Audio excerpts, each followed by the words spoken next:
కార్మికుల ఐక్యత ఏఐటియుసి సిద్దిపేట జిల్లా ఏఐటిసి జిల్లా సమితి సమావేశం మంచి వాతావరణంలో జరిగింది. ఈ సమావేశంలో చర్చలలో కూడా సమితి సభ్యులందరూ కూడా పాల్గొని అమూల్యమైనటువంటి సూచనలు సలహాలు ఇవ్వడం జరిగింది.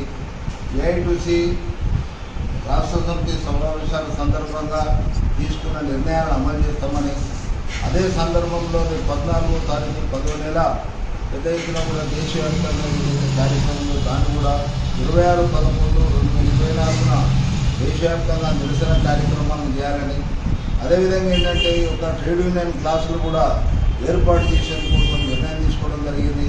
బీడీ కార్మికులు ఎవరైతే పనిచేస్తున్నారో వారి మహాసభలను పెద్ద ఎత్తున కూడా జరపాలని చెప్పి నిర్ణయం తీసుకోవడం జరిగింది. అదే సందర్భంలో కొత్త సంఘాలను కూడా జిల్లాలో ఏర్పాటు చేసి ఏఐటిసి యొక్క బలోపేతాన్ని చేసేందుకోసం అందరూ కూడా మరి చిత్తశుద్ధితో పనిచేసేందుకు అంగీకరించడం జరిగింది. ఇది ఒక శుభ పరిణామం. చాలా కాలం తర్వాత ఈ సమావేశం జరిపి మంచి నిర్ణయం చేసినందుకు ఏఐటిసి తరఫున, ఏఐటిసి రాష్ట్ర సమితి తరఫున నేను జిల్లా మొత్తం యావత్ నాయకత్వానికి ఏఐటిసి తరఫున విప్లవ ధన్యవాదాలు తెలియజేస్తున్నాను.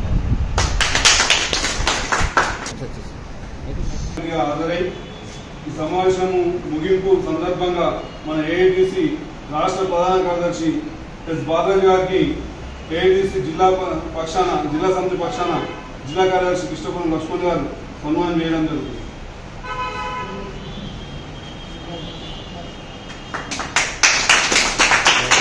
కార్మికుల ఐక్యత ఏఐటియుసి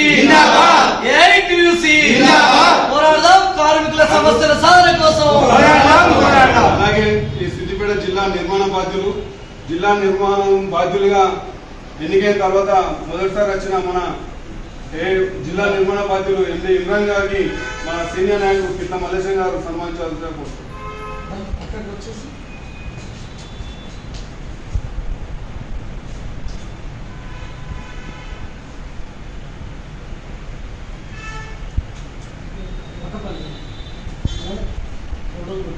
ఇప్పుడు స్లోగన్ ఏఐటియుసి జిందాబాద్ జిందాబాద్, కార్మికుల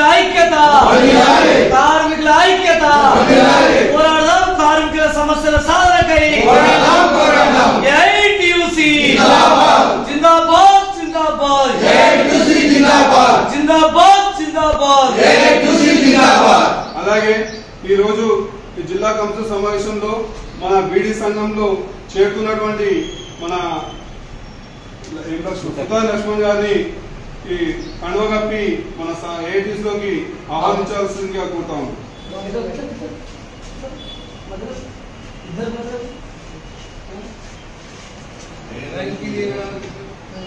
కార్మికుల ఐక్యత ఏఐటియుసి జిందాబాద్ జిందాబాద్.